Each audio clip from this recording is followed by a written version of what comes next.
ओम सहजात्म स्वरूप परम गुरु।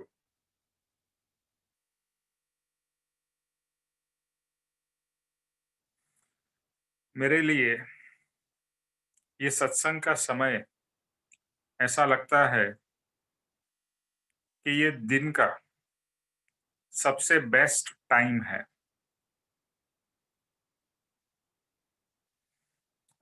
और यही सत्संग में मैं जुड़ा रहूं या सत्संग के भाव से जुड़ा रहूं, ये बार बार भाव चलते रहते हैं। यानी कि संसार दुख का कारण है, वो आई एम श्योर आप सबको फील हो रहा होगा। और उससे मुंह मोड़ने का बार बार भाव होता रहेगा। तो सत का संग कितना सुंदर है और कितना प्रिय है, ये तो जो सत्संग का लाभ उठाते हैं वही समझ सकते हैं। और मैं देखता हूं कि आप में से मेजॉरिटी लोग उत्सुकता से सत्संग की राह देखते हैं। सत्संग के समय होने से पहले ही आप लोग सत्संग के लिए ज्वाइन हो जाते हैं। तो ये उत्सुकता बता रही है, ये आपकी स्ट्रॉन्ग डिजायर बता रही है आत्मा प्राप्त करने की। और अवश्य कृपाणु देव कहते हैं जिसका दृढ़ विश्वास है यानी दृढ़ निश्चय है कि मुझे आत्मा प्राप्त करना है, उसको अवश्य आगे पीछे आत्मा प्राप्त होगा। सिर्फ इम्पोर्टेंट बात यह है कि सदगुरु का शरण वह सबसे इम्पोर्टेंट है, वह हमें भूलना नहीं। तो जो भी करे वो सदगुरु को लक्ष्य में रख के करे। जो आज का टॉपिक भी है, वचन हम कर रहे हैं क्षमापना के। और क्षमापना परम पूज्य पप्पा जी की पुस्तक के हिंदी अनुवाद करके कर रहे हैं, उसका विवेचन कर रहे हैं। तो पूज्य पप्पा जी को इस पुस्तक को, परम कृपाणु देव को जिन्होंने ये अद्भुत क्षमापना लिखी है, और बाकी सब ज्ञानी भगवंतों को प्रणाम करके उनका आशीर्वाद लेके हम आज का सत्संग शुरू करते हैं। वचन है, मैं मात्र अपने हित के लिए आपकी साक्षी में क्षमा चाहता हूं। यहाँ पर कुछ शब्द शब्द वचन तो एक ही लाइन का है। मैं मात्र मात्र अपने हित के लिए। किसके हित के लिए? अपने हित के लिए मैं क्या कर रहा हूं? क्षमा मांग रहा हूं। लेकिन कैसे मांग रहा हूं? तो आपको साक्षी रख के, आपके प्रेजेंस में मैं क्षमा मांग रहा हूं। तो जो अभी हमने बात कही कि सदगुरु को ध्यान में रखे हुए, सदगुरु की शरण लेकर, सदगुरु को प्रत्यक्ष हाजिर मानकर उनके प्रेजेंस में हम ये क्षमापना कर रहे हैं। इसके लिए वो साक्षी भाव, जो ये भगवान मेरे सामने है और भगवान के समक्ष में दोनों हाथ जोड़ के अपनी गलतियों की क्षमा मांग रहा हूं। और किसके हित के लिए? अपने हित के लिए। यहाँ अपना हित जो है शरीर का हित नहीं है, आत्मा का हित। अभी तो ये बात पूरी पक्की हो जानी चाहिए कि मैं आत्मा हूँ। और ये बात जो मैं आत्मा हूँ वो इतनी बार हम भूल जाते हैं। यानी फिर से हम मैं निमेष हूँ, मैं शरीर हूँ, ये भाव आ जाता है। तो उस भाव से वापिस बार बार वापिस मैं आत्मा हूँ, मैं आत्मा हूँ, मैं आत्मा हूँ।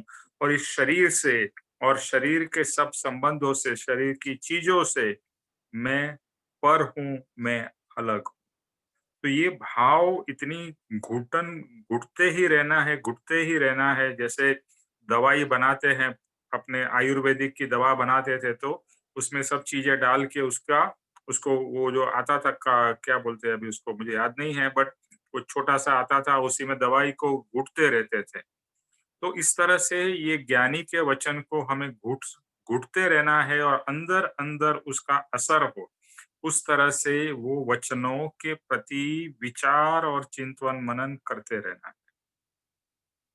तो लास्ट टाइम हमने किया था उसको थोड़ा-सा रिपीट करके फिर हम आगे बढ़ते हैं।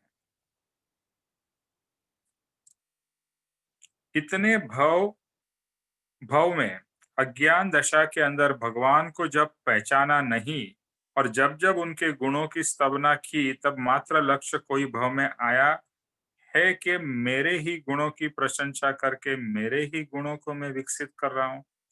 जभी-जभी हम भगवान के गुणों की प्रशंसा करते हैं, उनका बहुमान करते हैं, उनकी पूजा करते हैं। देखो, एक होता है बहुमान करना और उससे आगे बढ़ के होता है पूजा करना। आप भगवान की पूजा करते हैं, यानी भगवान को सर्वस्व मानकर भगवान की पूजा करते हैं। और भगवान के गुण जो है, अभी तो हमें समझ में आया है कि भगवान से कोई दूसरी संसारिक चीजें नहीं मांगनी है और जो मैं आज तक मांग रहा था उसकी तो बहुत-बहुत क्षमापना करनी है कि भगवान आज तक मैंने संसार की चीजें मांगी, भौतिक चीजें मांगी, ये मेरी सबसे बड़ी भूल थी। सबसे पहली भूल तो मैं शरीर हूँ, ये मेरी भूल। उसके बाद मैं शरीर के लिए और उसके संबंधों के लिए जो मैं मांग करता रहा, वो मेरी उसके कंटिन्यूएशन में दूसरी भूल है।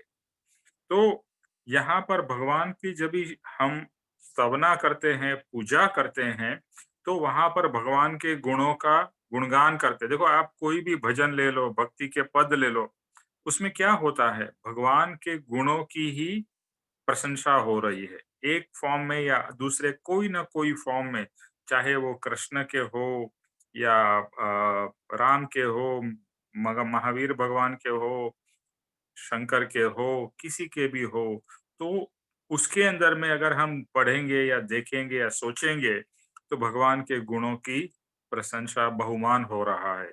लेकिन अभी ये रियलाइज़ हो रहा है कि भगवान के गुणों की जब भी हम प्रशंसा कर रहे हैं, तो एक्चुअल में हम किसकी प्रशंसा कर रहे हैं?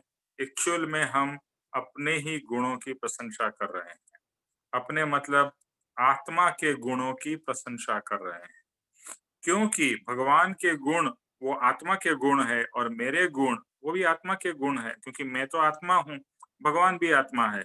तो जभी भी हम गुणों की प्रशंसा कर रहे हैं, तो एक्चुअल में भगवान के गुणों की प्रशंसा करते-करते रियलाइज़ होना चाहिए या होगा कि ये तो मेरे ही गुण है और मेरे ही गुण की मैं प्रशंसा कर रहा हूँ या मेरे गुण का विकास हो रहा है।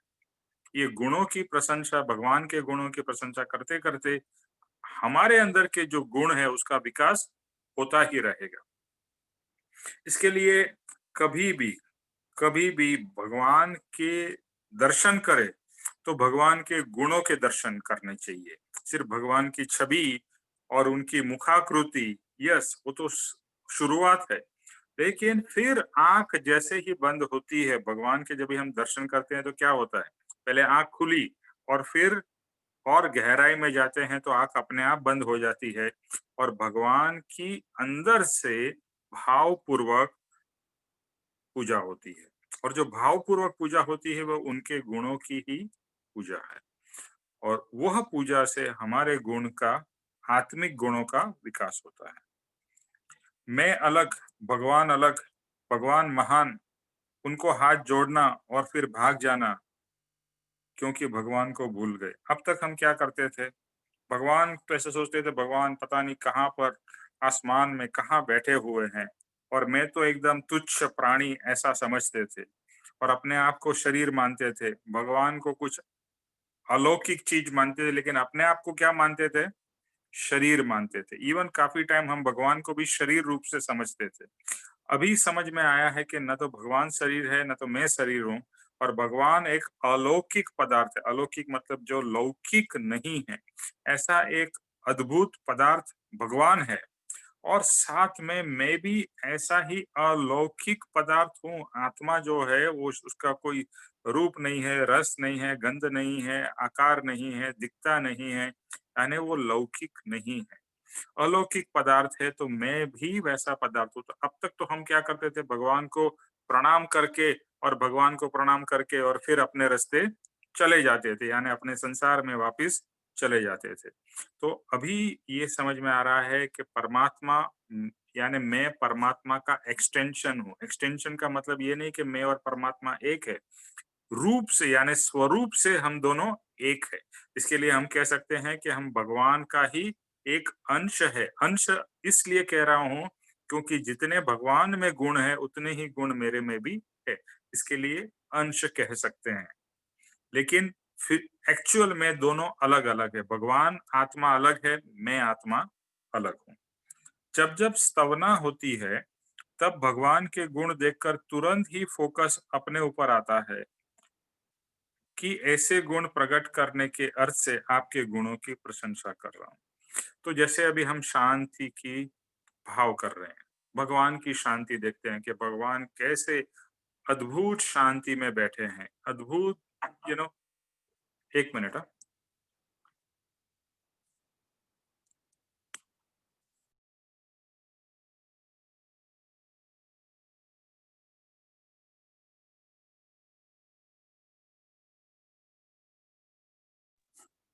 सॉरी।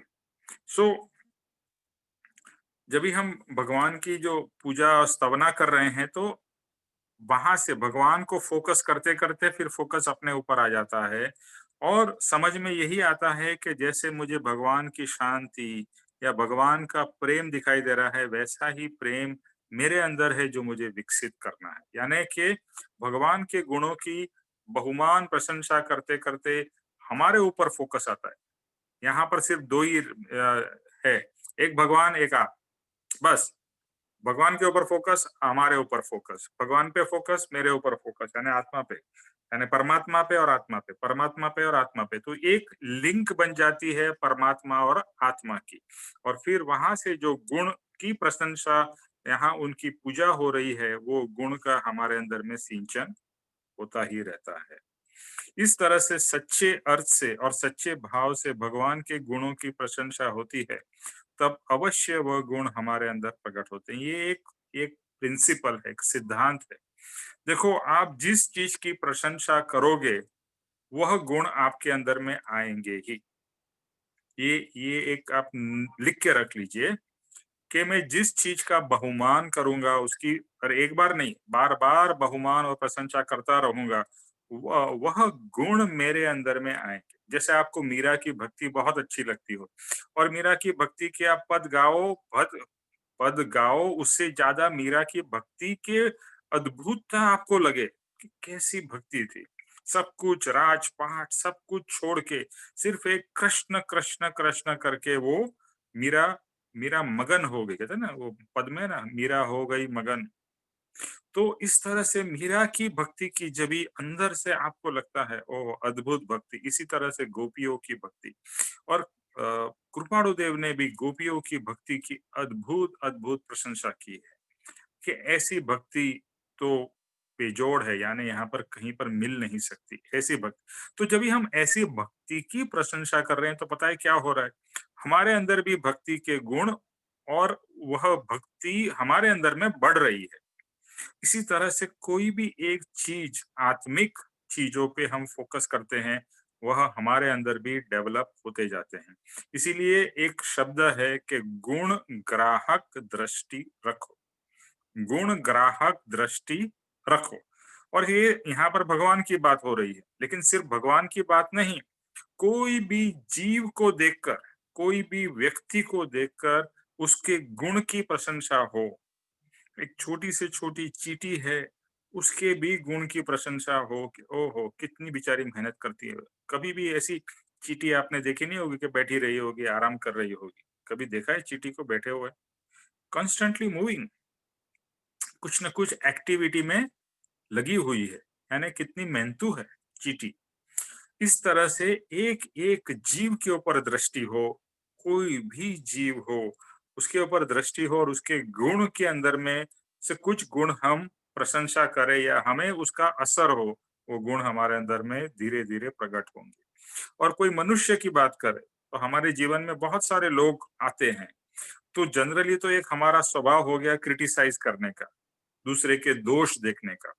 अभी इस मार्ग में आने से एक बदलाव ये आता है कि हमें हमारे दोष ज्यादा दिखाई देते हैं और दूसरे के गुण दिखाई देना शुरू होते हैं। अगर ऐसा हो रहा है यानी हमें अपने दोष ज़्यादा दिखाई दे रहे हैं और दूसरे के गुण ज़्यादा दिखाई दे रहे हैं, तो समझ लीजिए कि आपका अच्छा प्रोग्रेस हो रहा है। क्योंकि अब तक क्या था, अब तक हमें हमारे गुण बहुत अच्छे लगते थे और दूसरे के अंदर में हमें दोष दिखाई देते थे। लेकिन अभी ये जो चेंज हो गया, दृष्टि बदल गई, तो जब ये दूसरे के गुण दिखाई देंगे तो एक-एक व्यक्ति में भी कुछ न कुछ गुण है, चाहे वो आपका बेटा हो, बेटी हो, पोता हो या आपके पिता हो, पति हो, कोई भी हो, हर एक में कुछ न कुछ लेने जैसा है। इसे कहते हैं गुण ग्राहक दृष्टि और वो देखकर आपको प्रशंसा हो, अंदर से भाव। प्रशंसा देखो सिर्फ बोलने की चीज़ नहीं है, अरे आप तो बहुत अच्छे हो, मुँह से बोलने की बात नहीं हो रही।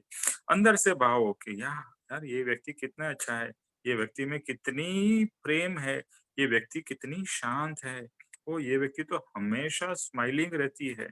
तो ऐसे हर एक व्यक्ति को देखकर उसमें से कुछ न कुछ हमें सबको प्राप्त हो सकता है। तो गुण को गुण की प्रशंसा और भगवान कैसे हैं? वो तो गुणों के भंडार है। जो स्टार्टिंग में हम मंगलाचरण कहते हैं ना, सकल सद्गुण कोश है। जो सद्गुरु है, सद्गुरु भगवान है वो सकल सद्गुण, सकल मीन्स संपूर्ण, पूरा सद्गुण का कोश है। सद्गुणों के कोश मतलब भंडार, सद्गुणों के भंडार है।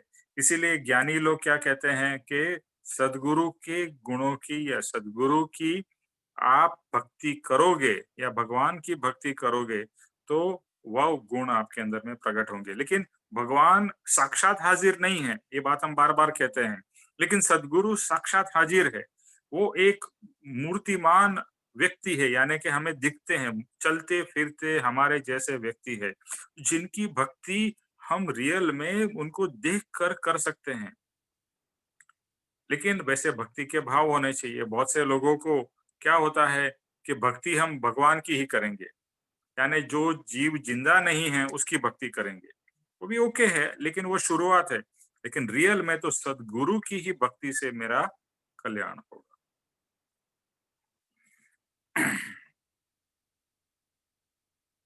भूतकाल में जो भूल की है, वह सब भूलों का रिकॉर्ड हमने कर्म रूप से संभाल कर रखा है। ये बात भी लास्ट टाइम की थी। कि जो-जो हमने भूलें की है, it has got recorded as कर्म और वो हमारे ऊपर में चिपके हुए हैं, आत्मा के ऊपर में चिपके हुए हैं। अनंत काल के परिभ्रमण के अंदर जो-जो भूल करी है और जब-जब मन से, वचन से, काया से कराई है या अनुमोदना की है, वह सब भूलों का नोटिंग हमारे आत्मा के पास है। ये लास्ट टाइम भी बताया था, जो हम कोई भी चीज़ करते हैं, आइदर खुद करते हैं या दूसरे को प्रेरणा करते हैं करने के लिए या इंस्ट्रक्शंस देते हैं करने के लिए या तीसरा है जो कर रहा है उसकी अनुमोदना करते हैं। अनुमोदना मतलब अप्रिशिएशन बहुत अच्छा काम किया। तो तीनों का फल कर्म बंधन है। जैसे आपने कुछ किया, जो भी किया उसके कारण कर्म बंधन होगा। आपने किसी को इंस्ट्रक्शंस दी, उसके कारण जो भी होगा, जैसे आपने किसी को कॉन्ट्रैक्ट दे दिया मेरा घर बनाने का। और घर ऐसा बनाओ, ये करो, वैसा करो, ये तो जो भी आपने ऑर्डर दे दिया कंस्ट्रक्शन करने का या कोई भी आपने नौकर को कोई छोटी-सी या बड़ी-सी कोई भी चीज़ की इंस्ट्रक्शंस दी है और वो कर रहा है, उसका भी कर्म बंधन आपको लगता है क्योंकि आपके इंस्ट्रक्शंस पे वो कर रहा है। और तीसरा है अनुमोदना, अनुमोदना यानी कि किसी ने कुछ काम किया और आप उसकी प्रशंसा करते हो। जैसे बहुत से बार होता है कि एग्जाम्पल कि कोई गुंडा है और गुंडे को कोई मार देता है, तो आप बहुत खुश होते हो या कोई टेररिस्ट को मार देता है, तो हम बहुत खुश होते हैं, इज़न्ट इट? अच्छा किया, इसको तो मार ही डालना चाहिए था, ये तो इसी काम का था। तो हमने इंस्ट्रक्शन दी? क्या हमने टेररिस्ट को मारा? कुछ नहीं किया। हमने सिर्फ अनुमोदना की। अनुमोदना मीन्स ओहो! बहुत अच्छा किया। उसका भी कर्म बंधन आपको होता है। ये शायद पता या ये हमारा ऊपर लक्ष्य में नहीं रहता है। तो जो भी हो रहा है, ये देखो, ये गलत सही की बात नहीं कर रहा हूँ। अभी मैं ये कहना चाह रहा हूँ कि ये जो भी भाव हो रहे हैं, वह भाव कर्म बंधन का कारण है। आपने किया, कोई भी काम आप करोगे तो उसमें भाव तो जुड़ ही जाते हैं। दूसरे को कहते हो, उसमें भी भाव जुड़ जाते हैं और अनुमोदना करते हो तभी भी भाव जुड़ जाते हैं। तो भाव से कर्म बंधन होता है। तो किया, करवाया और अनुमोदना की, ये तीनों का कर्म बंधन होता है और ये तीनों का रिकॉर्ड कर्म के रूप हमारे आत्मा में चिपक जाता है। कभी-कभी हम सोचते हैं ना कि भई ये पास्ट का अभी कैसे उदय में आ रहा है? How is that possible? लेकिन एक साइंस है, कर्म का साइंस है कि कर्म का काल पकने के ऊपर वो फल, जैसे अभी पेड़ है, आप कहोगे कि पका हुआ फल नीचे कैसे गिर रहा है? वो पक गया। अभी उसका पक गया मतलब उसका फल देने का समय आ गया, तो वो अपने आप पेड़ से छूट जाता है और नीचे गिरता है, ग्रेविटी है उसके लिए। तो वहाँ पर ये सब है ना, ये सब एक साइंस है। अपने काल आने पर कर्म भी आपको फल देता है, जैसे पेड़ से फल मिलता है, इसी तरह से कर्म का भी फल मिलता है। और नाम फल इसीलिए दिया है क्योंकि वो भी एक आपको आपको आइदर अच्छा मिलता है या बुरा मिलता है, बट वो फल तो है, रिजल्ट रिजल्ट मिलता है। कभी मिलता है वो हमें पता नहीं चलता, लेकिन हमारे पास्ट के किए हुए कर्म का फल आज मिल रहा है। आज आपके जीवन में जो भी हो रहा है, वो पूर्व के किए हुए कर्मों का फल है। और ये एक सिद्धांत है कि जो भी हमारे जीवन में हम सोचते हैं कि अरे यार मेरे जीवन में इतना दुःख क्यों आ रहा है? क्यों आ रहा है? पूर्व का फल, पूर्व के किए हुए कर्मों का फल। तो हर एक बार ये बात तो नक्की हो जानी चाहिए, फिक्स हो जानी चाहिए कि जो भी मुझे प्राप्त हो रहा है, अच्छा देखो हम बुरा के बारे में सोचते हैं, अच्छा भी तो प्राप्त हो रहा है ना। आपके जीवन में क्या कोई अच्छा चीज नहीं हो रही है? अच्छी चीज जो हो रही है वो पूर्व के अच्छे किए हुए कर्म का फल है। और बुरी चीज यानी दुख या तकलीफ जो हो रही है, वो भी पूर्व के किए हुए कर्म का फल है। भूतकाल की भूलों की ठीक करते जाए, ऐसा रास्ता तीनों काल में यहाँ पर ही हमें अभी समझ में आया। देखो अभी आप कहोगे कि अरे ये पास्ट तो I can not change. You can not change the past, but past के किए हुए कर्म का चेंजेस कर सकते हो।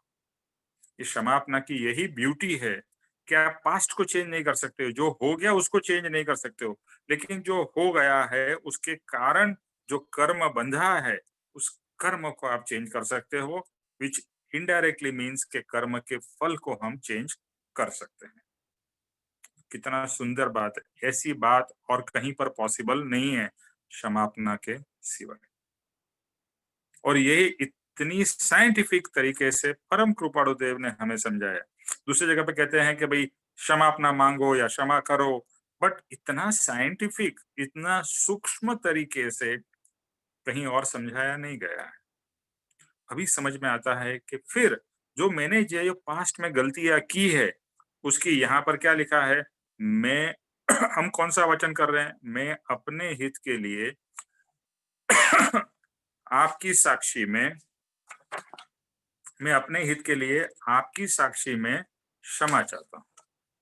तो इसमें क्या भाव क्या रखे हैं कि मैं आपको हाजिर रख के पूर्व के किए हुए कर्मों की क्षमा मांग रहा हूँ।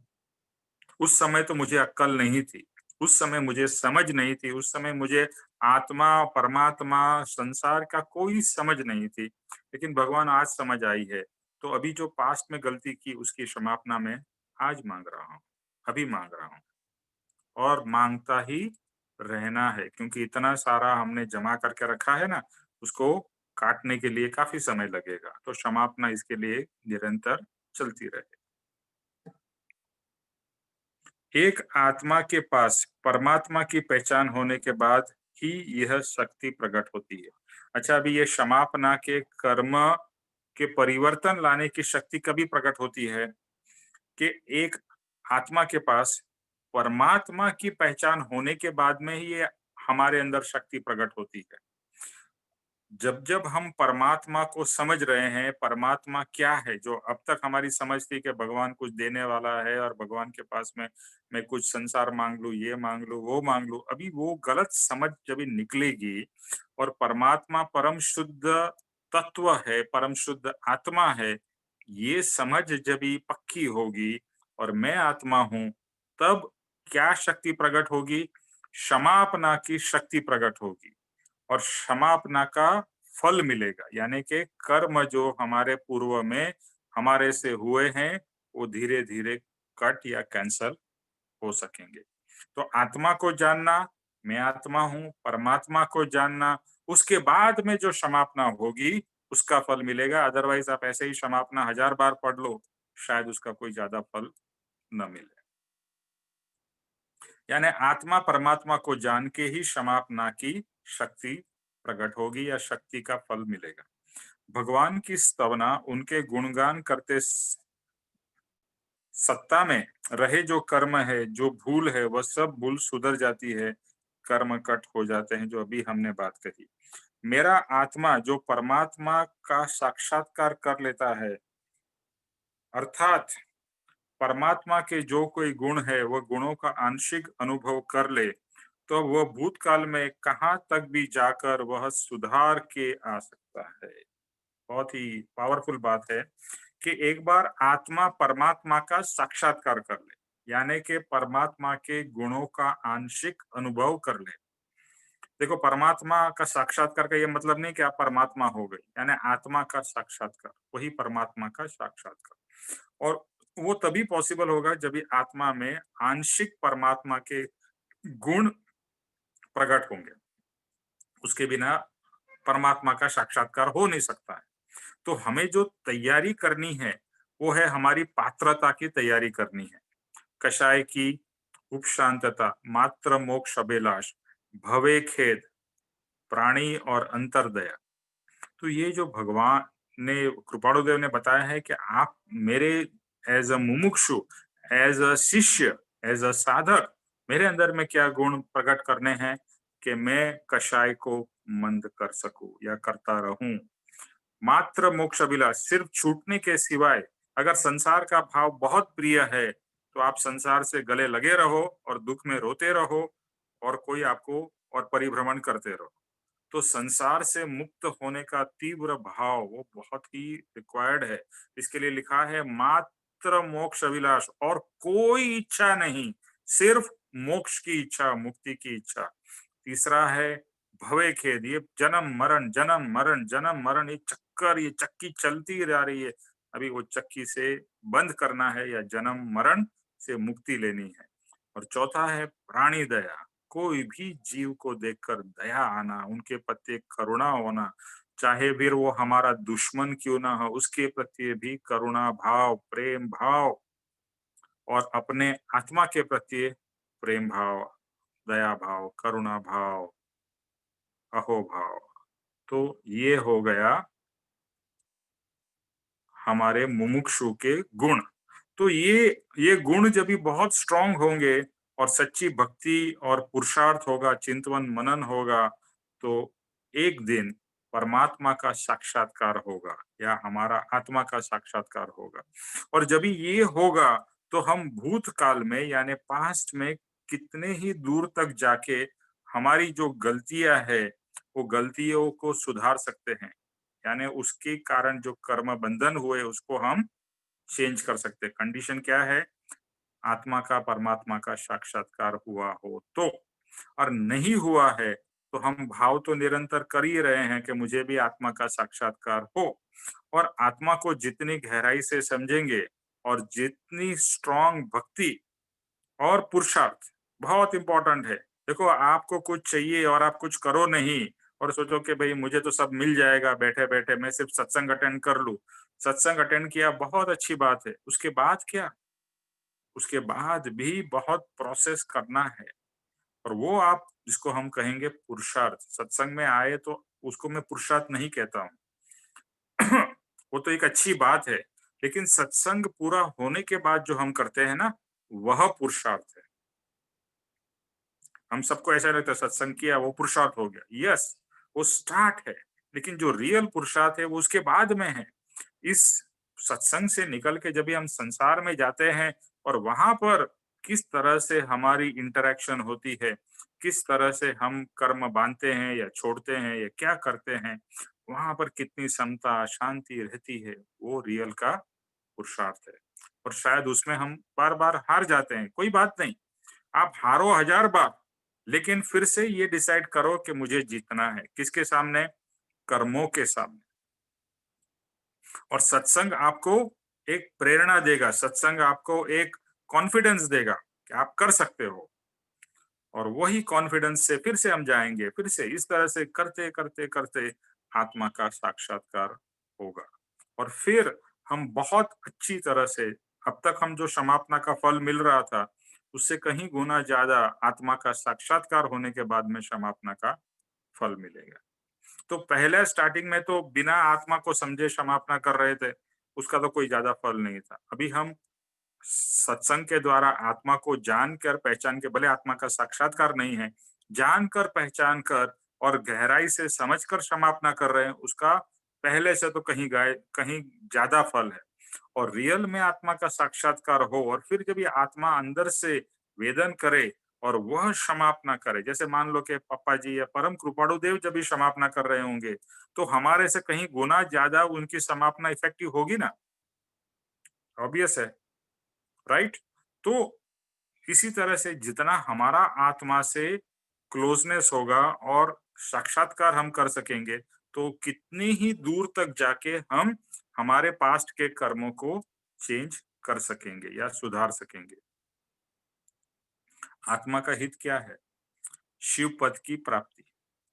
यह शिव पद की प्राप्ति हो तब मेरा परम हित हो, और वह हित के अर्थ से भूतकाल में जो हाथ से निकल गया था उसमें सुधार करने का एक मार्ग आपने खुला रखा है, केवल क्षमा रूप भव्य दरवाजा। तो आत्मा का हित क्या है? मेरा हित क्या है? शिव पद की प्राप्ति। मुझे जीव में से शिव बनना है, शिव बनना है मुझे। अभी तक मैं जीव था, अभी मुझे क्या बनना है? शिव। शिव यानी भगवान बनना है। तो शिव पद की प्राप्ति हो तो मेरा परम हित है, और वह हित के लिए मुझे भूतकाल में जो जो मैंने गलतियां की है, जो जो मेरे हाथ से निकल गया, जो मैं करना चाहिए था और मैंने नहीं किया है, वह आज मैं कर सकता हूँ, और पास की भूलों को मैं सुधार सकता हूँ। और इसके लिए भगवान आपने एक सुंदर मार्ग मेरे लिए खुला रखा है, और वह है केवल क्षमा रूप भव्य दरवाजा। इसके लिए कृपाणु देव का वचन है, क्षमा वह मोक्ष का भव्य दरवाजा है। हम जब भी आगास में गए थे तो आगास के गेट के ऊपर में लिखा था एंट्रेंस पे, क्षमा मोक्ष का भव्य दरवाजा है। तो क्षमा कितनी पावरफुल है। पास्ट में जा जाके हम जो जो हमारे रिकॉर्ड्स है ना, यहाँ पर लिखे ना रिकॉर्ड्स, देखो ये पॉसिबल। आप एक एग्जांपल मैं बताना चाहता हूँ। आप एग्जाम देते हो, एग्जाम देने के बाद में, उसके बाद में क्या आप आपके एग्जाम के पेपर को चेंज कर सकते हो? नॉट पॉसिबल ना। एक बार एग्जाम दे दी, खत्म हो गया, फिनिश। लेकिन ये एक ऐसी चीज है जहां पर जो भी किया है, फिर से हम वहां जाकर, मतलब फिजिकली नहीं, भाव से जाकर जो गलतियां हमने एग्जाम पेपर में लिखी थी उसको चेंज कर सकते हैं। आई मीन जस्ट इमेजिन, ऐसा रियल लाइफ में, यानी रियल लाइफ में मतलब एग्जाम पेपर में पॉसिबल होगा तो सबको 100 में से 100 मार्क आ जाएंगे। लेकिन वो पॉसिबल नहीं है, लेकिन यहाँ पॉसिबल है। यानी यहाँ पर हम 100 में से 100 मार्क ला सकते हैं, यानी हम परमात्मा बन सकते हैं। तो पास्ट में जाकर हम हमारे की हुई गलतियां को चेंज कर कर राइट जवाब लिख सकते हैं या उस गलती को सुधार सकते हैं। ये भगवान ने इतना बढ़िया हमारे लिए ये मोक्ष का दरवाजा क्षमापना द्वारा बताया है। यहाँ क्षमा कहे या जो कोई दोष है उसका प्रायश्चित मांगते हो कि अब ये दोष नहीं करने हैं, और फिर वापस रिटर्न होते हैं। तो क्षमापना क्या है? कि जो भी दोष किया है उसका प्रायश्चित करते हैं, उसकी क्षमा मांगते हैं, और अब ऐसे दोष नहीं करने हैं। और फिर वी टर्न बैक, मतलब हम कुछ गलती करने जा रहे थे। देखो क्षमापना के एक और शब्द है, वो है प्रतिक्रमण। प्रतिक्रमण मतलब, क्रमण मतलब आगे जाना, क्रमण। प्रतिक्रमण मतलब रिटर्न। तो जो हम गलती का मार्ग पे चल रहे थे, अभी उससे रिटर्न हुए तो उसे कहेंगे प्रतिक्रमण या क्षमापना। Coming backwards, coming in the reverse direction. तो प्रायश्चित बहुत इंपॉर्टेंट है। जब ये रियल में फील हो कि ये मैंने क्या किया, व्हाट डिड आई डू, मतलब कितना पापी हूं मैं, ये अंदर से फील हो ना। ये जो लिखा है ना, बहुत मदोन्मत्त और कर्मरत से मैं मलिन हूँ, मदोन्मत्त कर्मरत से मैं मलिन हूँ। ओके, तो ऐसी फीलिंग आए कि मैं तो अरे कितना पाप करके बैठा हूँ, अभी मुझे कोई पाप नहीं करना है और पूर्व के पाप की प्रायश्चित हो, क्षमापना हो। एक मैंने एक मूवी देखी थी इंग्लिश में। तो एक कभी मैं ट्रैवल कर रहा था, होटल में था और मैं मूवी देखा था। उसमें एक बहुत बढ़िया चीज थी, इंग्लिश मूवी थी, मुझे अभी नाम भी याद नहीं है। उसमें क्या होता है, एक व्यक्ति होता है जो बहुत ही मतलब एक तरीके से कहे नीच आदमी होता है। मतलब वो गंदे से गंदे काम करता है, सबको परेशान करता है, किसी की लूट-फाट करता है, किसी घर पे चोरी करता है। मतलब ऑल द रॉन्ग थिंग्स वो करता है और वो बीमार हो जाता है, हॉस्पिटलाइज़ हो जाता है कुछ कारणवश। और पता नहीं वहाँ पर उसको कुछ एक ब्रह्म ज्ञान होता है कि ये सब मैंने गलत किया, उसका मैं फल अभी यहाँ भुगत रहा हूँ हॉस्पिटल में। और फिर वो डिसाइड करता है कि भगवान मैं अगर ठीक हो जाऊँ, ये मैं एक एग्ज़ैक्टली नहीं बता रहा हूँ, बट जिस तरह से ओवरऑल। और वो सोचता है कि मैं अभी जितनी मैंने गलती की है वो सब गलतियां मैं सुधारूंगा। और वो क्या करता है, हॉस्पिटल में याद कर करके किसके घर पे चोरी की, किसके साथ में मैंने बुरा व्यवहार किया, उसकी पूरी नोटिंग करता है। और वो रियली अच्छा हो जाता है, उसमें से बाहर आ जाता है। और वो हर एक वहाँ जाता है जिसके पास से चोरी की थी, वहाँ पर जाके जो पैसे चोरी किए थे, वो पैसे जाके वापस रिटर्न करता है और माफ़ी माँगता है कि मैंने यहाँ पर चोरी की थी और ऐसा किया था। मतलब हर एक अपनी भूल का रियल में हृदय से वो प्रायश्चित करके जो भी चीज़ उसने ले ली थी उसको रिटर्न करता है, जो भी गलतियाँ की थी उसकी मतलब बेसिकली वो जो भी नेगेटिव किया था उसको अनडन करता है अच्छे काम से। तो मुझे बहुत अच्छा लगा था वो मूवी में, मतलब इट वाज़ रियलिस्टिक कि वो जेन्युइनली देखो, आप सिर्फ कहो प्रायश्चित, प्रायश्चित और जिसके साथ में आपने गलत व्यवहार किया उधर जाके आप कुछ न करो। जैसे किसी का आपने कुछ घर घर में कुछ नुकसान कर दिया, इमोशनली या रिलेशनशिप में कोई नुकसान कर दिया और आपको रियली लगे कि मैंने गलती की थी, तो आपकी जवाबदारी है, आपका प्रायश्चित क्या होगा, वो रिलेशनशिप को जोड़ना। मान लीजिए कभी-कभी करते हैं ना 2 व्यक्ति के बीच में, जैसे ब्रिटिशर ने किया, हिंदू-मुस्लिम के बीच में झगड़ा करवा दिया। ऐसे कभी-कभी हम भी करते होंगे कि 2 व्यक्ति के बीच में हम झगड़ा करवा देते हैं और शायद वो झगड़ा इतना हो जाता है कि वो आज बात भी नहीं कर रहे हैं। और अगर आप उसके निमित्त थे, तो आप जाकर वापिस उन दोनों से माफ़ी माँग कर और कह सकते हैं कि मेरे कारण आपको गलतफ़हमी हुई है, ऐसा-ऐसा था, ऐसा नहीं था और दोनों को वापिस मिलवाने का अगर आप प्रयास करते हो और हृदय से प्रयास करते हो, तो उसको हम प्रायश्चित कह सकते हैं। एक एग्ज़ाम्पल है प्रायश्चित के, तो बहुत सारे तरीके हो सकते हैं और बहुत तरीके से प्रायश्चित हो सकता है, लेकिन उसको करना ज़रूरी है। प्रायश्चित सिर्फ़ शब्द नहीं बोल के बट रियल में करना है।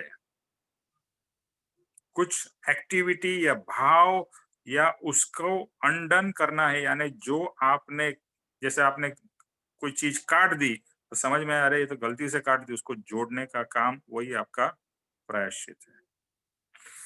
जो भूतकाल की भूल की है, वह याद न आती हो, तो की हुई कोई भी भूल, उस भूल को सुधारने का प्रयत्न करके यह बोलने का है कि यह और उसके जैसी दूसरी जो कोई भूल अनादिकाल से अब तक की हो, तो वह सर्व की सही अंतःकरण से क्षमा माँगता।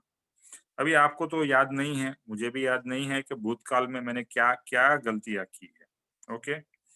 लेकिन गलती तो की है, वो तो हमें पता ही है, इसके लिए हम परिभ्रमण में हैं।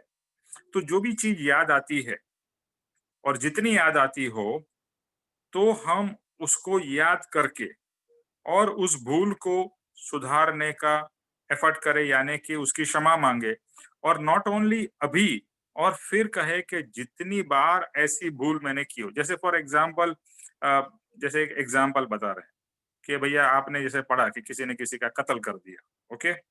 किसी को मार डाला। आप कहोगे मैंने तो कभी किसी को मारा नहीं है, किसी को मार नहीं डाला है। बट हो सकता है, किया भी हो सकता है ना पास्ट में। इतने भावों से अगर हम चले आ रहे हैं, किया होगा कभी भी। तो ये या ऐसी भूलें मतलब सिर्फ कत्ल करना ये नहीं, लेकिन किसी को इतनी हानि पहुँचाना कि बेचारा किसी न किसी तरह से इतना दुखी हो जाए।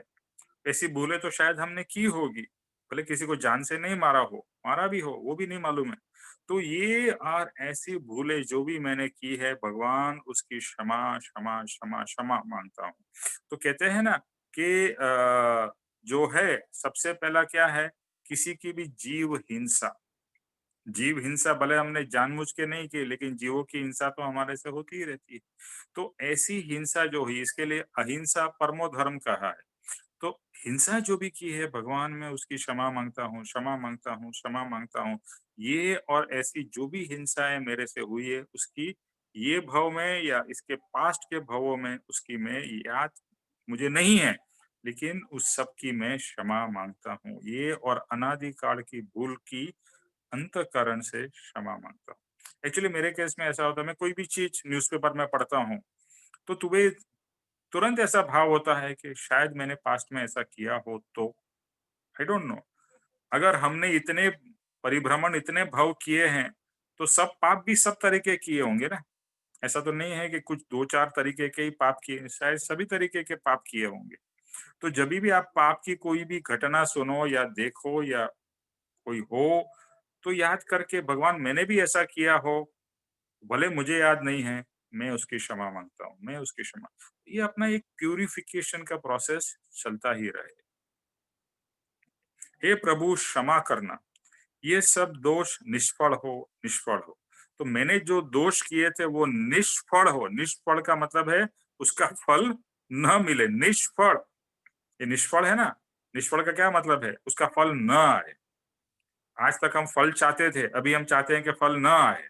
जो मैंने गलती की है भगवान उसका फल न आए, उसकी मैं क्षमा माँगता हूँ। मैंने जो गलती की वो निष्फल हो, उसका उसका फल ना आए। मुझे अभी मेरी गलती रियलाइज़ हो रही है, उसकी मैं क्षमा माँगता हूँ, मैं पश्चाताप करता हूँ, व्हाटएवर। इस तरह से क्षमा माँगना यह प्रायश्चित है। इस तरह से हम क्षमा माँगते रहेंगे तो क्या है, ये प्रायश्चित है। ये प्रतिक्रमण है, ये आलोचना है, ये क्षमापना है, जिससे मेरे सर्व दोष दूर होंगे। देखो शब्द आप प्रतिक्रमण यूज़ करो, क्षमापना यूज़ करो, प्रायश्चित, they are all relating to the same kind of thing, आलोचना। ये सब जो भी है, ये क्षमापना के अंदर में आ जाते हैं। यही क्षमापना है। अपने भूलों का इकरार, उसका एहसास, उसका प्रायश्चित, उसकी क्षमापना। विभाव रूपी रोग की वीकनेस की पीड़ा न हो, इसलिए आपकी साक्षी में क्षमा चाहता हूँ। अभी विभाव जो है, विभाव को क्या लिखा है यहाँ पर? रोग लिखा है। विभाव रूपी रोग। देखो स्वभाव में रहना, जैसे हम कहते हैं ना स्वस्थ है। आपको आजकल कोई पूछते हैं ना एवरीथिंग ओके, तो यू से हाँ एवरीथिंग इज ओके, कोरोना वरोना, तो बोलता है नहीं नहीं नहीं, नो कोरोना, ओके। तो हम क्या कहते हैं? हम स्वस्थ है, निरोगी है, रोग नहीं है, स्वस्थ है। इस तरह से एक है स्वरूप, यानी आत्मा स्वरूप में रहना, वो तो हम नहीं रह पाते हैं। और दूसरा है विभाव में रहना, यानी कुछ न कुछ विभाव हमारे अंदर उत्पन्न होते ही रहते हैं। तो विभाव को रोग से कंपेयर किया है। आत्मा के लिए विभाव क्या है? रोग है। विभाव हो रहे हैं यानी कि रोग हो रहा है। तो रोग के कारण नॉर्मली क्या होते हैं? शरीर हमारा वीक हो जाता है ना रोग के कारण। बड़े से बड़ा मैं बीच में यही सोच रहा था, कितने जैसे एग्जांपल आपने देखा होगा, Vinod Khanna who was very handsome, very well built. उसका एंड में आपने अगर फोटोज वगैरह देखे हो, तो इतना वीक हो गया था कि अनबिलीवेबल कि ये उतना ही डैशिंग हैंडसम पर्सनालिटी, और अभी उसकी क्या कंडीशन है कैंसर के कारण। अभी तो ऑब्वियसली वो ही passed away. The point is कि रोग आपको कितना वीक कर सकता है। इसी तरह से विभाव भी जो रोग है, वो आत्मा को वीक कर देते हैं। सो विभाव के विभाव रूपी रोग की वीकनेस की पीड़ा न हो, इसलिए आपकी साक्षी में क्षमा चाहता हूँ। अभी विभाव जो है वो भी पास्ट से चले आ रहे हैं विभाव है। देखो कर्म बंधन जैसे विभाव में एक एग्जांपल गुस्से का ही लेते हैं, ऑलवेज इजी, कि गुस्से का कर्म बांधा था, इसके लिए गुस्से का कर्म उदय में आया, और गुस्से का कर्म उदय में आया, इसके लिए वापस गुस्सा हुआ। और इसके लिए क्या कहते हैं, विभाव रूपी ये जो रोग है, उसके उसके कारण ये देखो, जब भी आपको गुस्सा आता है तो are you in a strong position और अ वीक पोजीशन? क्या लगता है? जब भी हम गुस्सा आते हैं, आर वी स्ट्रांग और are we weak? Weak weak position में रहते weak weak. Right, we are weak. और ये आदमी को रियलाइज नहीं होता है। तो जब भी हम विभाव कर रहे हैं, गुस्सा कर रहे हैं, तो we are in a weak position, we become weak. तो ये वीकनेस है। तो वीकनेस की पीड़ा, उसकी पीड़ा है ना, वीकनेस के कारण पीड़ा तो कुछ ना कुछ है ही। वह पीड़ा मुझे सहन नहीं करनी है या सहन नहीं कर पा रहा हूँ, ये विभावों की, उसकी मैं क्षमा मांग रहा हूँ। इसके लिए आपकी साक्षी में, देखो ये शब्द अभी है ना, घुट जाना चाहिए। भगवान मैं क्षमा मांग रहा हूँ आपकी साक्षी में। ये एवरी टाइम अंदर से जब भी क्षमा अपना मांगे, भगवान की तस्वीर सामने न भी हो तो भी भगवान को याद करके, भगवान आपकी साक्षी में मैं क्षमा मांग रहा हूँ, साक्षी याद रखना है। It's very very important. कितने भवों के संस्कार है, इसलिए कितना भी दृढ़ निश्चय करे, निमित्त जहां हाजिर होते हैं वहां तुरंत ही निमित्त के अधीन हम हो जाते हैं। राइट, जैसे अभी गुस्से का ही बात किया, कि कोई व्यक्ति या कोई ऐसी सिचुएशन हमारे सामने हो जाती है, मैं दृढ़ निश्चय करूं कि मैं विवाह नहीं करूंगा, विवाह नहीं करूंगा, अरे कम व्हाट, मैं नहीं करूंगा, फिर भी निमित्त आया, फ्यूज उड़ जाएगा, आपका ब्लास्ट शुरू हो जाएगा। चाहे ये तो गुस्सा एक विभाव है, बट क्रोध, मान, माया, लोभ, किसी भी तरह के विभाव यानी आत्म भाव छोड़ के सब विभाव यानी निमित्त हाजिर होते ही ये सब विभाव हमारे अंदर में चालू हो जाते हैं।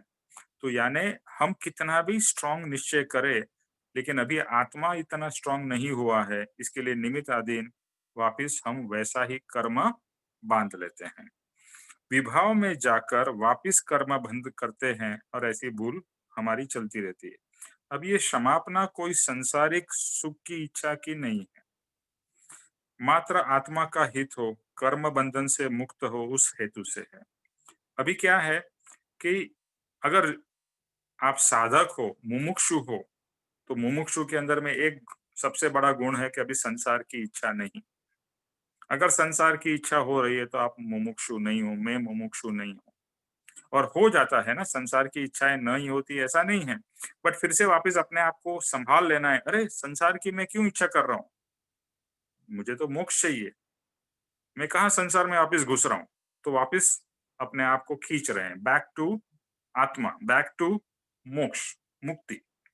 तो सबसे इंपॉर्टेंट है संसार के भाव को कट करना, कैंसल करना, और मोक्ष के भाव को स्ट्रॉन्ग करना। तो विभाव में अब जहां समापना होती है, तो क्या ये जो हम समापना रियल में कर रहे हैं, क्या ये संसार के सुख की इच्छा से कर रहे हैं? तो जो मुमुक्षु होगा वो तो नहीं करेगा, लेकिन जो संसारी होगा वो क्षमापना भी संसार की सुख के लिए करेगा। वो सोचेगा कि चलो जो नेगेटिव कर्म है वो मेरे खत्म हो जाए, तो संसार का मैं सुख भुगत सकूं। ऐसा हमारे भी विचार हो सकते हैं, वो विचार को भी बहुत ध्यान रख के उसको भी कैंसल करना है। डायरेक्टली, इनडायरेक्टली, नोइंगली, अननोइंगली भी संसार के भाव या संसार के सुख की इच्छा नहीं हो, और हो जाए तो फिर से उसके लिए क्षमापना तो है ही। भगवान ने एक बहुत अच्छी चीज हमको दे दी है, क्षमापना। एक लाइक अ मैजिक वैंड है, गलती हो जाए और जेन्युइनली अच्छी तरह से क्षमापना करे तो वो वापस अनडू हो सकती है। लेकिन इसका ये मतलब नहीं कि गलती करती जाए, ओके। ये तो गलती हो जाए तो की बात है। तो अगर जेन्युइनली संसार के भाव से अगर क्षमापना नहीं हो रही है, यानी संसार की कोई सुख की इच्छा नहीं है, मात्र आत्मा का हित है और कर्म बंधन से मुक्त होना है, उस हेतु से क्षमापना होनी चाहिए। तो हमें हमारे भावों को भी चेक करते रहना है, कहीं संसार के भाव तो उसमें मिक्स नहीं हो रहे हैं। क्षमापना के माध्यम से। फिर से क्षमापना यही तो नहीं कर रहे हैं कि भैया चलो भगवान मुझे सुख दे दो संसार का, इसके लिए मैं क्षमापना कर रहा हूँ। भाव से भगवान को अंतर में साक्षी रखकर कर रही हैं। यहाँ भगवान की साक्षी का महत्व समझे। जो कुछ करने में आता है वह फक्त यह आत्मा के कल्याण के लिए है। तो अभी हमें भगवान की साक्षी का महत्व अभी समझ में आ रहा होगा। इसीलिए जो भी करे हम आत्म कल्याण के लिए कर रहे हैं। भगवान को साक्षी में रखने का रीजन यही है कि भगवान को जब भी साक्षी में रखते हैं और गलती से हम संसार के भाव से कर रहे हैं तो भगवान को देखते ही याद आएगा, अरे मैं कहाँ संसार भाव से क्षमापना कर रहा हूँ। इसके लिए वापिस हमारा डायरेक्शन राइट डायरेक्शन में आ जाएगा और संसार भाव के कोई भी भाव इवन क्षमापना भी मिक्स हो गए हो तो वहां से, इसके लिए भगवान को साक्षी में इसीलिए रखना है कि जो भी भाव कर रहे हैं वहां भाव में गड़बड़ ना हो जाए। भगवान को हाजिर रख के, भगवान is there like your watch watch person, कि आप गलती तो नहीं कर रहे हैं ना। भगवान को याद रखा तो अरे गलती से संसार के कोई भी भाव आ गए, अरे भगवान मेरे बेटे की शादी करा देना, नहीं हो रहा है, और कहीं क्षमापना में ऐसे भाव घुस गए तो फिर से भगवान को देख के याद आएगा, अरे ये तो गलत भाव हो गए। इसके लिए भगवान को साक्षी में रखना बहुत ही जरूरी है। और सिर्फ आत्म कल्याण के लिए क्षमापना है। संसार के कोई भी भाव भोग की इच्छा या संसार अच्छा हो, वह कोई करते कोई विचार मात्र उत्पन्न होता नहीं है या होने नहीं देना है। फक्त आत्म कल्याण के लिए करके उनके पास क्षमापना मांगनी है। तो ये बात अभी हमारी हुई है। निमित्ताधीन पूर्व कर्म बांधे हैं, वह कर्म जब उदय में आएंगे तब वैसे ही निमित्त से कर्म बंधेंगे और ऐसे ही निमित्त से फिर से हाजिर होंगे और पूर्व जो कोई भाव हुआ था वापिस वैसा भाव होगा। देखो ये एक साइकिल जो है ना कर्म बंधन की, वो तो अभी सबको समझ में आ गई है कि कुछ कर्म का उदय होने के लिए कोई निमित्त चाहिए। ओके, गुस्से का वापिस बात बताए कि जिससे हमारी नहीं बनती है वो व्यक्ति हमारे सामने आ जाए या ऐसी कोई सिचुएशन हो जाए, कर्म वापिस उदय में आया, हमारे अंदर में क्लेश उत्पन्न करेगा, वापिस कर्म बंधन होगा। फिर से वो कर्म जब भी उदय में आने होगा, फिर से निमित्त वैसा ही कोई हाजिर होगा और वैसा ही वापिस हमारे अंदर में क्लेश उत्पन्न होगा, वापिस वैसा ही कर। तो ये साइकिल इसीलिए कभी भी बंद नहीं हो रही है। ओके। और जब भी जेन्युइनली हम क्षमापना मांगेंगे, ओके, और क्षमापना के भाव रखेंगे तो पुराना कर्म क्षय होगा और उसके साथ, जैसे समझो अगर हमने सावधानी नहीं रखी तो वापस नया कर्म बंधन हो जाएगा। लेकिन अगर हमने सावधानी रखी और भाव किए कि ये मेरे अंदर में क्लेश उत्पन्न हो रहा है, मुझे पता है मैं गुस्सा कर रहा हूँ और मुझे नहीं करना है, नहीं करना है ना, ये हमारा पुरुषार्थ है। तो ये नहीं करना, नहीं करना, नहीं करना है और फिर भी हो रहा है, नहीं करना है, हो रहा है, हो रहा है। धीरे धीरे धीरे धीरे नहीं नहीं नहीं का फल आपको आगे जाके मिलेगा, इमीडिएटली नहीं मिलेगा। गुस्सा तो हो गया तो उसका तो रिएक्शन आपको मिलेगा, लेकिन जो नहीं करना है वो जो कर्म बांधा है उसका फल आगे मिलेगा। यानी ये नहीं करना है और उसके बाद में जो हो जाए उसके बाद में भगवान क्षमापना चले करे, मुझे नहीं करना था, मुझे गुस्सा क्यों आ गया, मुझे क्लेश क्यों आ गया, मुझे मैंने उसकी बुराई क्यों कर दी। कितनी बार मैंने डिसाइड किया था मैं किसी की बुराई नहीं करूंगा और फिर से मैंने बुराई कर दी। ओ गॉड, क्षमापना, क्षमापना मतलब अंदर से भाव से। निमित्त अधीन पूर्व बंधे हुए कर्म के अनुसार शुभ और अशुभ कर्म दोनों उदय में आएंगे। ऐसा कभी भी नहीं होगा कि सिर्फ उस शुभ उदय में आए या अशुभ उदय में आए, दोनों शुभ अशुभ उदय में आते ही रहते हैं। ये सबका अनुभव है। कभी अच्छा टाइम आता है, कभी बुरा टाइम आता है, फिर अच्छा आता है, बुरा आता है, कभी बहुत अच्छा आता है, कभी बहुत बुरा टाइम आता है। साइकिल चलती ही रहती है।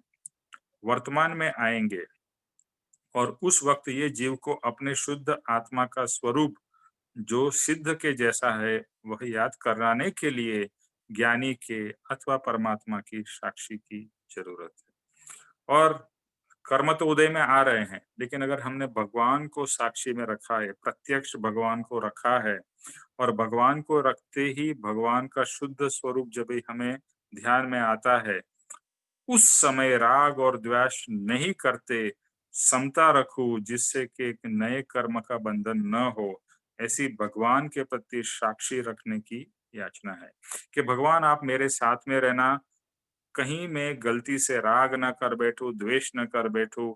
भगवान आप मेरे साथ में रहना।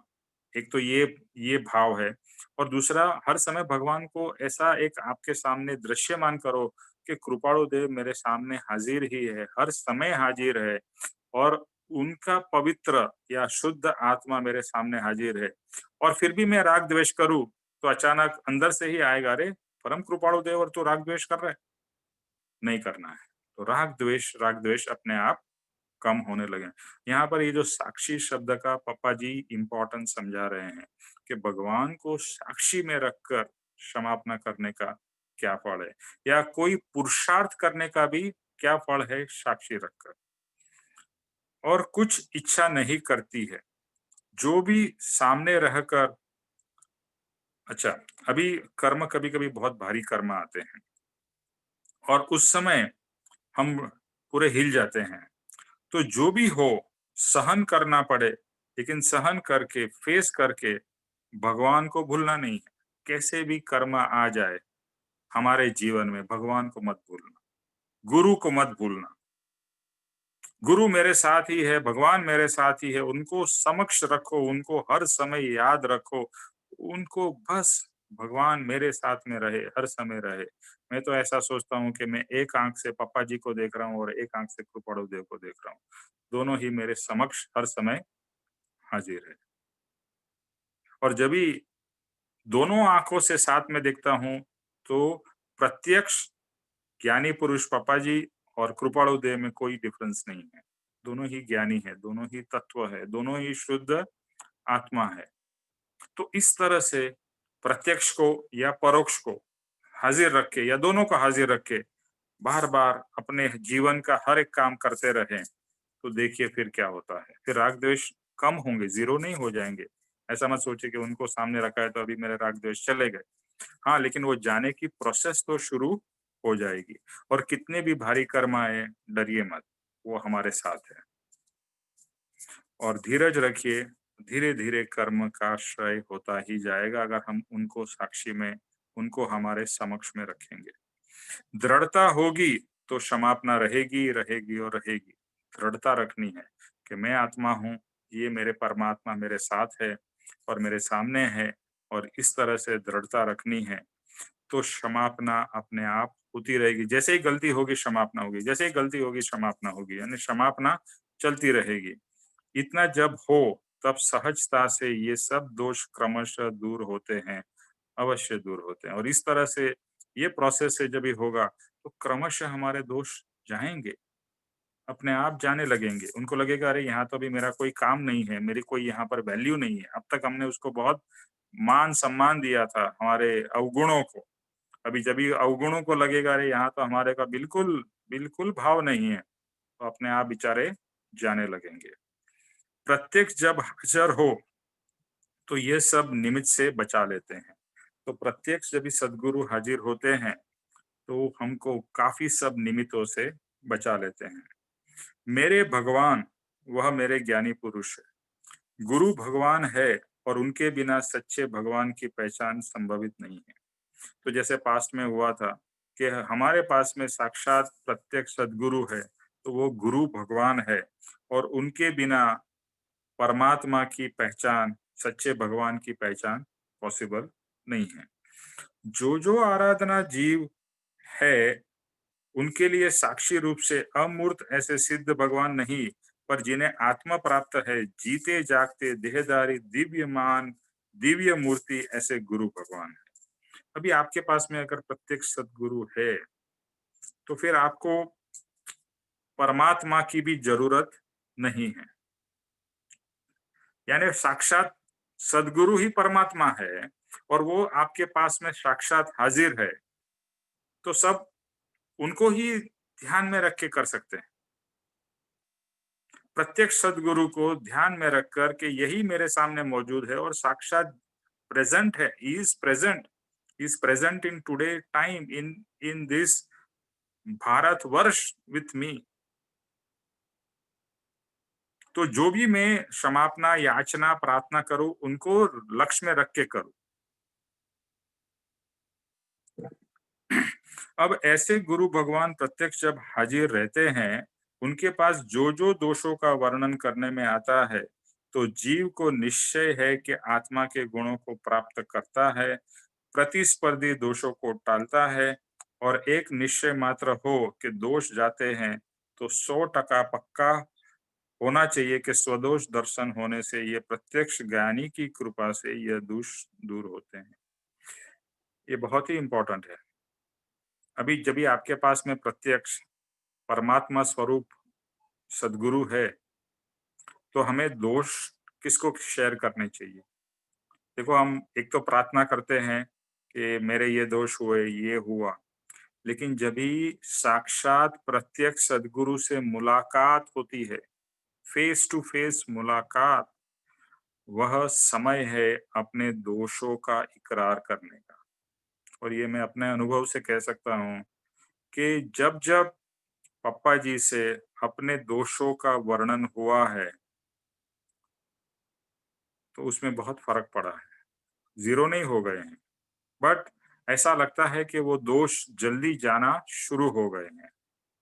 और ज्ञानी उस दोष के लिए हमें कुछ न कुछ सॉल्यूशन भी देते हैं, या नहीं भी दे, तो भी आपके जीवन में बहुत फ़र्क आ जाता है। क्योंकि ज्ञानी जब भी प्रत्यक्ष है और उनके समक्ष दोषों का वर्णन होता है, दोषों का इकरार, कन्फेशन होता है, जैसे क्रिश्चियनिटी में बताते हैं, लेकिन वो तो एक प्रीस्ट है।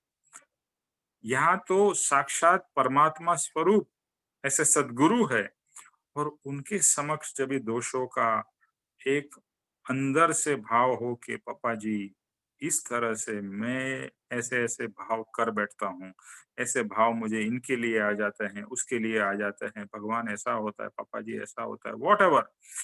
तो ये सच्ची क्षमापना है, और उस समय उनके समक्ष बैठोगे ना, तो आपको आपके दोषों का दर्शन होगा। आपको स्वयं आपके दोषों का दर्शन होगा और उनके गुण आपको दिखाई देंगे, यानी आपके दोष और सद्गुरु के गुण, प्रत्यक्ष सद्गुरु के गुण दिखाई देंगे।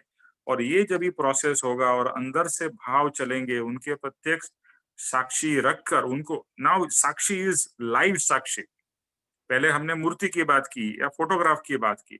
जब भी वो प्रत्यक्ष मिल सके, तो दिल खोल के अपने अंदर का सब भाव उनको व्यक्त करना है। आगे पढ़ते हैं, ये बहुत ही इंपॉर्टेंट पॉइंट है। तो उनकी कृपा से स्वदर्श दर्शन होने से वह दोष दूर होंगे। अल्टीमेटली जब भी वो रहेंगे तो स्वदोष के दर्शन होंगे, अंदर से भाव चलेंगे, अंदर से क्षमापना चले या साक्षात क्षमापना चले, और वह दोष दूर होंगे। शुरुआत में भगवान थे, देखो क्षमापना में लिखा है ना, हे भगवान।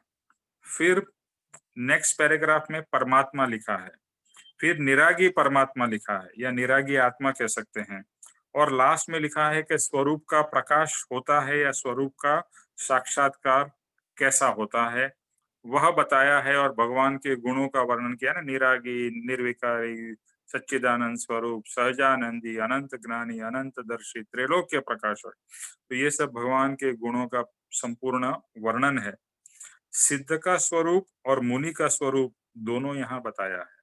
तो सिद्ध भगवान का स्वरूप और मुनि यानी कि सद्गुरु का स्वरूप बताया है। तो इस जगह पर साक्षी भाव का अर्थ प्रत्यक्ष और ज्ञानी पुरुष की साक्षी से सच्चे हृदय से अपने दोषों की क्षमापना होनी चाहिए। नॉर्मली लोग क्या होते हैं, और पापा जी काफी बार सत्संग में भी कहते हैं, लोग आते हैं अपनी ही बात करके चले जाते हैं। अपनी बात मतलब ज्यादातर हम अपनी बढ़ाई करके चले जाते हैं। मैंने ऐसे पढ़ाई की, मैंने ऐसा पुरुषार्थ किया, मैंने ये किया, मैंने ये किया, ऐसा अच्छा हुआ, लेकिन दोषों की बात करना भूल जाते हैं और फिर चले जाते हैं। तो क्या होगा, दोस्त तो जैसे हैं वैसे ही रहेंगे।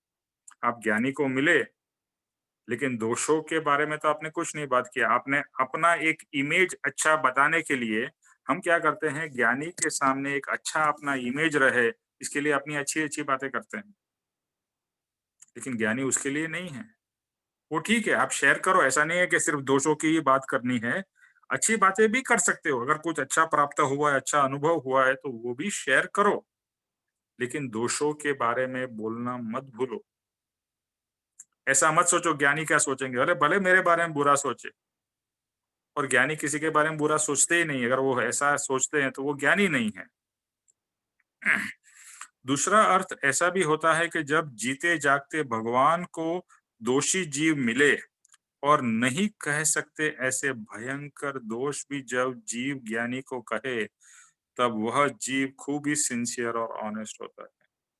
हर एक के जीवन में ऐसे कुछ न कुछ चीजें हैं, ऐसी कुछ न कुछ बातें हैं, इंसिडेंट्स है, ऐसे कुछ न कुछ है जो आपने शायद किसी को नहीं बताई, आपके क्लोजेस्ट फ्रेंड को भी नहीं बताई होगी, आपके पति या पत्नी को भी नहीं बताई होगी। ऐसी कुछ न कुछ बातें होती है। लेकिन वो बात भी अगर आप ज्ञानी पुरुष से कह सको, दिल खोलकर, तो ज्ञानी को भी लगेगा कि ये रियल में इतनी गंदी से गंदी या इतनी बुरी से बुरी बात कहने से भी वो झिझक नहीं रहा है। वो सिंसियर है, ऑनेस्ट है, क्योंकि उससे मुक्त होना है उसको।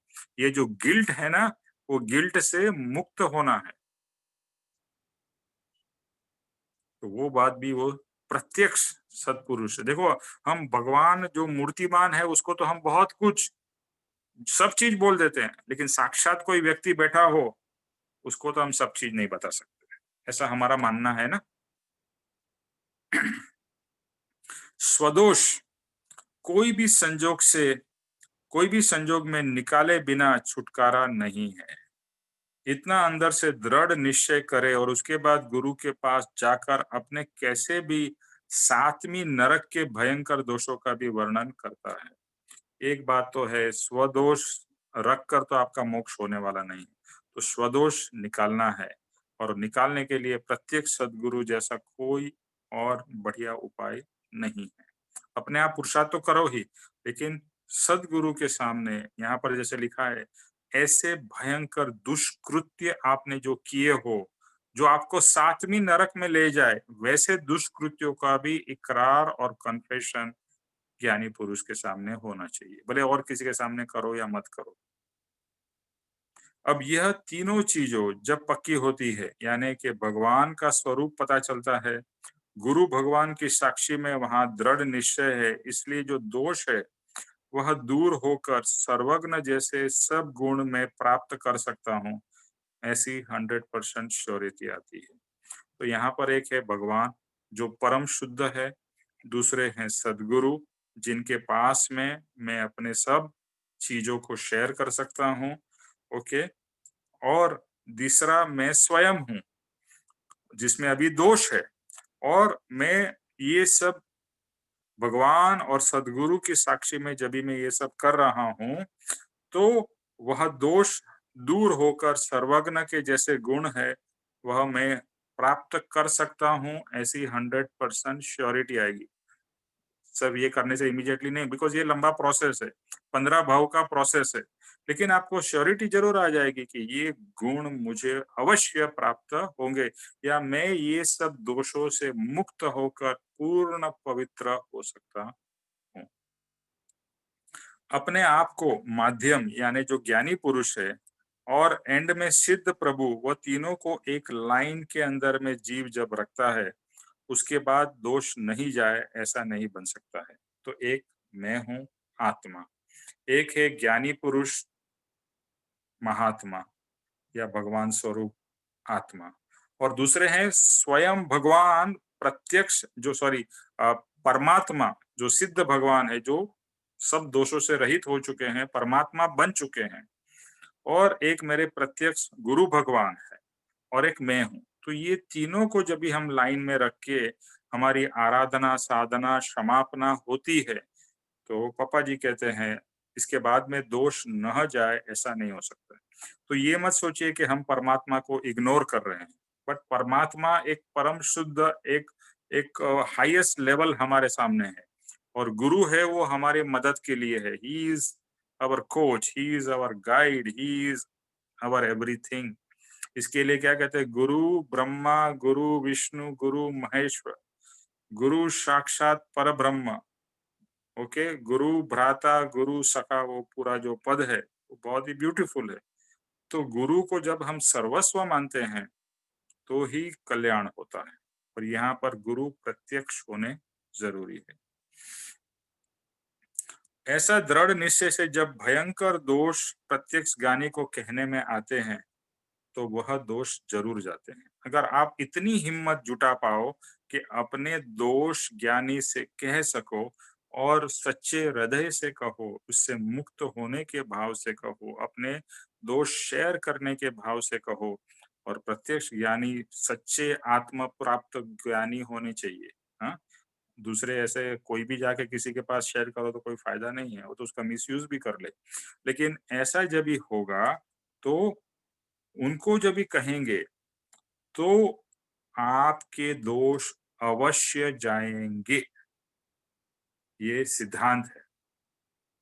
और मुझे इसका काफी अनुभव है कि ज्ञानी को, प्रत्यक्ष सद्गुरु को जब भी अपने दोष कहे हैं, भले उस समय वो आपको कुछ बोले भी, कोई प्रॉब्लम नहीं है, हमारे पिता समान है। अगर हमें डांट भी दे, कुछ भी कर ले तो डोंट वरी, हमें इग्नोर भी कर दे तो भी डोंट वरी, उनको पिता के स्थान पे रखा जाए। और पिता समान, इसके लिए पापा जी का नाम भी अच्छा है, पापा जी है, पापा जी मीन्स पिता।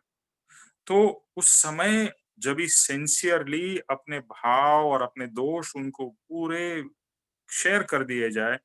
और देखो, दोष हर समय एक साथ में सब पूरा लिस्ट तो नहीं आप शेयर करोगे, टाइम टू टाइम जब भी मिलोगे, और दोष में भी हो सकता है कुछ निकल जाए और फिर जो अंदर बैठे थे वो भी प्रकट होने लगे। तो जब भी दोष उनसे कहोगे और शेयर करोगे कि पापा जी ऐसा हो रहा है, मैं ऐसा कर रहा हूँ, मुझसे ऐसा हो जा रहा है, तो अवश्य वो दोष का जाने का प्रोसेस शुरू हो जाएगा। लेकिन ऐसा मत सोचिए कि आज आपने उनको दोष कहा और कल चला जाएगा।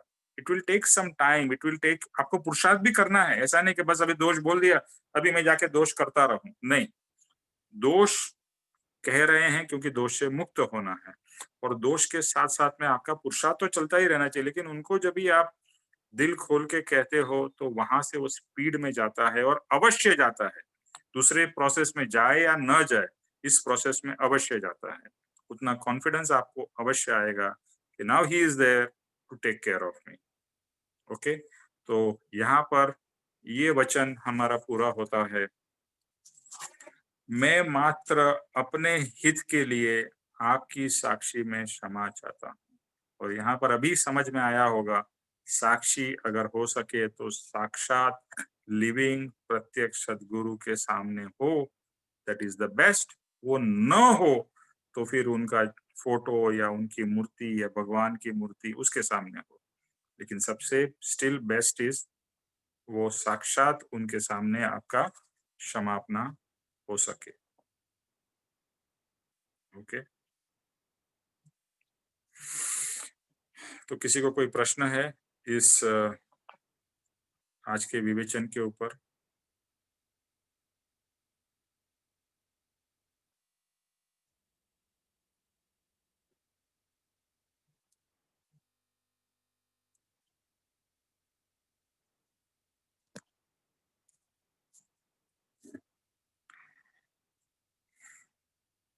Okay, so there are no questions. अगर प्रोसेस और ये क्षमापना का पूरा मेथोडोलॉजी समझ में आ रहा है, और अभी हमें लगता है, हमें समझ में आ रहा है, मुझे एटलीस्ट, कि कितना डेप्थ में ये क्षमापना है। और एक एक शब्द साक्षी हम जैसे ही बोल जाते थे, मैं मात्र आपकी अपने हित के लिए आपकी साक्षी में क्षमा चाहता हूँ, बट साक्षी का इतना इम्पोर्टेंस अभी ये विवेचन के बाद में समझ में आ रहा है। ओहो, इतना इम्पोर्टेंस है। ओके, तो होमवर्क ये जो वचन है उसके ऊपर रहेगा, और जो दूसरा जो हमने फ्राइडे को होमवर्क लिया था उसके ऊपर भी कोई विचार करके वेडनेसडे को शेयर करना चाहे तो जरूर शेयर कर सकता है। दुख का कारण क्या है, संसार है या और कुछ है? ओके, और किसी को कुछ ऐड करना है? हिमेश भाई, हाँ, आपसे request, of course out of the box, But you know, it's festival time for us on Wednesday, and festivities start from tomorrow. So Okay. Wednesday class will be a little difficult. I don't know for most of the women. It's Karwa Chauth in North हाँ, India. अच्छा अच्छा, ओ okay okay, सो ये तो मुझे तो मालूम नहीं रहता है। तो एक्चुअली मैं, you know Sweety ji, you will not believe, मैं ये रिक्वेस्ट करने वाला था आप लोगों से कि अभी हम लोग मंडे एंड फ्राइडे को ही सत्संग रखे, अभी 3 के बजाय 2 दिन कर दे। अच्छा, चलो, that is all right. But for this Wednesday, I wanted to excuse myself, or I don't know about other ladies also. So मैंने कहा attendance would have been ऐसे थोड़ा skimpy. नहीं, अच्छा है, maybe I am also travelling on Wednesday, मैं गुजरात जा रहा हूँ, तो मेरे लिए भी अच्छा ही है, बट फिर भी मैं समहाउ मैं कोशिश करके मैनेज करने वाला था, बट अच्छा है, चलो आपने बता दिया। तो वेडनेसडे को सत्संग नहीं रहेगा, अभी फ्राइडे को ओके है ना? हाँ जी, सॉरी नो। ओके, ठीक है, तो फिर ये हम लोग वेडनेसडे का सेशन नहीं रहेगा, डायरेक्टली अभी फ्राइडे का सेशन रहेगा, और मैं ग्रुप में भी डाल दूंगा। ओके जी, तो सबको पता चले। जी, थैंक्स, थैंक यू निमेश भाई। ओके ओके, रीटा जी है? हाँ सविता जी बोले,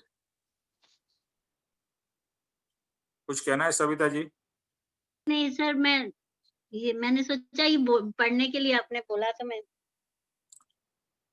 नहीं, मैं रीटा, एनीवे सविता जी आप पढ़ लीजिए, चलो आज आपका नंबर, थैंक यू। पढ़िए। Thank you.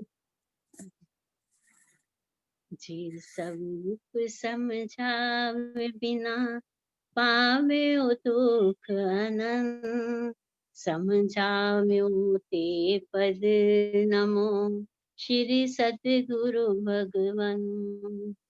परम पुरुष प्रभु सद्गुरु परम ज्ञान सुख धाम, जिने आप्यो भान ने तेने सदा प्रणाम। देह शता जेनी दशा वरते देहाती, ते ज्ञानी ना चरण मा ओ वंदन अग्नि। जय सगुवंदन। हे परम कृपालु देव, जन्म जरा मरण आदि सर्व दुखों का अत्यंत क्षय करने वाला वितराग पुरुष का मूल मार्ग आप श्रीमान ने अनंत कृपा करके मुझे दिया। उस अनंत उपकार का प्रत्युपकार करने में मैं सर्वथा असमर्थ हूँ। फिर आप श्रीमान कुछ भी लेने में सर्वथा निष्प्रिय हैं, जिससे मैं मन वचन काया की एकाग्रता से आपके चरणाविंद में नमस्कार करता हूँ। आपकी परम भक्ति और वितराग पुरुष के मूल धर्म की उपासना मेरे हृदय में भाव पर्याप्त अखंड जागृत रहे, इतना मांगता हूँ, वे सफल हो। ओम शांति ओम शांति शांति। शांति। ओम शांति। जय सतगुरु। जय सगुवंदन। जय त्रिलोक के नाथ की जय हो। जय हो। धीरे। जय हो। परम कृपाणु देव की जय हो। जय हो। सदगुरु देव की जय हो। आज के आनंद की। जय हो। मैं एक्चुअली कहना चाहता हूँ आज के क्षमापना के आनंद की। जय हो। सर्व मुमुक्षुओं के परमार्थ पुरुषार्थ भक्ति क्षमापना सबकी। जय हो। जय हो। विजय हो। ओके, सबका कल्याण हो, सबका कल्याण हो, सबका कल्याण हो। जय सतगुरुदेव वंदन। जय जय सद्गुरुदेव वंदन। जय सतगुरुदेव वंदन। जय सतगुरुदेव वंदन। बेटा कैसा है? सब ठीक है अंकल? ठीक है ना? Very good. Very good. क्या बोला? Very good. मेरे अंकल। हाँ, बस ऐसे स्माइलिंग रहो, हंसते रहो, मुस्कुराते रहो। Thank you uncle. Thank you बेटा, thank you, thank you uncle. Thank you. Thank you, thank you, सबको थैंक यू, सबको प्रणाम। Bye, Mridul. Bye bye. Bye. Thank Thank you, you. sweetie ji. Bye. Thank you, Didi. Thank you. Okay. Okay. So okay जय Thank you. सद्गुरुदेव वंदन. जय जय सद्गुरु वंदन सद्गुरुदेव वंदन। everybody. Thank you, Jai Nimesh. Guru.